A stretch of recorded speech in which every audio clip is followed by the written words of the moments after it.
HIV survey میں 1 ارب روپے سے زائد کی مبینہ بے ضابطگیاں۔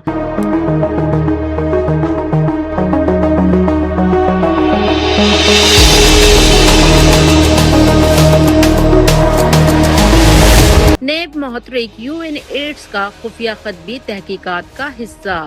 فنڈز کے مبینہ غلط استعمال، تحقیقی ڈیٹا میں مبینہ جعل سازی اور حقائق چھپانے کے الزامات۔ وزارت صحت ہیلتھ سروس اکیڈمی اور متعلقہ حکام کے کردار پر سوالات۔ دیکھیے انا شیخ کی یہ خصوصی رپورٹ۔ ملک میں HIV سروے کے نام پر 1 ارب روپے سے زائد کے منصوبے میں مبینہ مالی، انتظامی اور سائنسی بے ضابطگیوں کا معاملہ سنگین رخ اختیار کر گیا ہے۔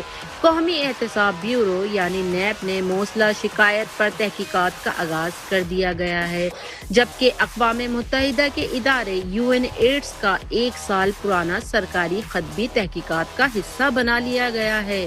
ذرائع کے مطابق نیب کو دی گئی درخواست میں موقف اختیار کیا گیا ہے کہ health service academy, common management unit اور وزارت صحت کے بعض متعلقہ حکام نے گلوبل فنڈز اور UNDP کے تعاون سے مکمل ہونے والے IBBS راؤنڈ 6 HIV سروے میں مبینہ طور پر فنڈ کے غلط استعمال، تحقیقی ڈیٹا میں مبینہ ہیرا پھیری اور اہم حقائق چھپانے میں کردار ادا کیا۔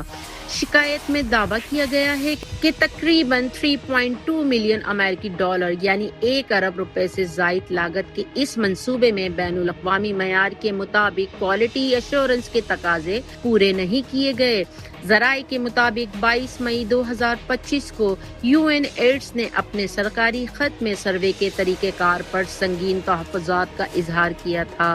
شکایت میں یہ بھی الزام عائد کیا گیا کہ صرف 10 دن میں 20,000 سے زائد انٹرویوز اور HIV ٹیسٹ مکمل کرانے کا دعویٰ کیا گیا، جسے بین الاقوامی ماہرین نے عملی طور پر ناممکن قرار دیا۔